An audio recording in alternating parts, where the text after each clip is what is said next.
I'd like to introduce Mr. Jeff Allen. He's the Chief Fire Marshal for the City of Irmo. And without further ado, thank you. Welcome. Just another beautiful day in this great land.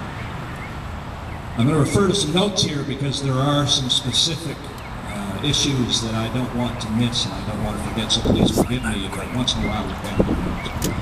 1996, two individuals got together and began a discussion about how they could bring about a great disaster to the United States of America.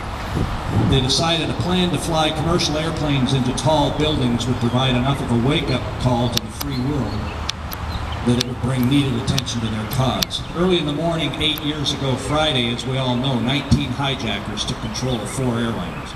At 8:46 a.m., the first airliner hit the World Trade Center. 9:03, the second one hit. 9:37, the Pentagon was hit, and as a result of the heroic efforts of a few passengers, at 10:03, the fourth aircraft went into a field in Pennsylvania. A total of 2,974 innocent people perished on that morning. More than 90 countries lost citizens in the World Trade Center. In addition to this terrible number of casualties, 343 firefighters, 10 paramedics and EMTs, and 60 police officers lost their lives that morning. The amazing fact that quite often doesn't get referred to is that there were estimated 17,400 civilians in the World Trade Center buildings at the time of the attacks. Because of the efforts of our country's first line of defense, our firefighters, medics, and police officers, 83% of those civilians survived that day. That's pretty amazing. However, these few crazy people brought their beliefs and ideas to our shores. We responded in a manner that is still ongoing. Rather than allowing them to continue their struggle in the false name of religion on our continent, the brave men and women in our armed forces have taken the fight against terrorism to their backyard.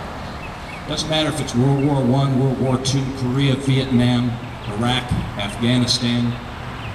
People have to realize this great nation, along with our allies, will not take lightly any action initiated against our freedom.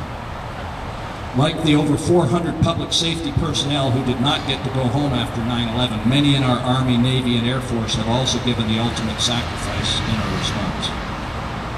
These attacks 8 years ago had an overwhelming effect on our country. We came together as we vowed to come out of the tragedy a stronger nation. Regardless of the color of our skin, the place of worship we attended, the neighborhood we came from, that didn't matter. After September the 11th, 2001, we picked each other up, carried the spirit of our country hand in hand. We must never stop helping each other. We must never forget the ones we lost on 9/11 and those we continue to lose in the ongoing war against terrorism. We must not allow ourselves to get complacent and think this will not happen again. These people prepare every single day to bring more death and destruction to America. We must remain vigilant. All of us, regardless of who we are, what we do, where we go in this country, must be aware of what's going on around us and advise people if we see something that appears out of place. Let us continue to pray not only for the families who have members in this ongoing fight, but also for those who have lost sons, daughters, sisters, brothers, mothers, and fathers. To the medics, police officers, firefighters, veterans of past conflicts, those that have returned or are yet to return from Iraq and Afghanistan, thank you for ensuring that this great nation is always the land of the free. God bless.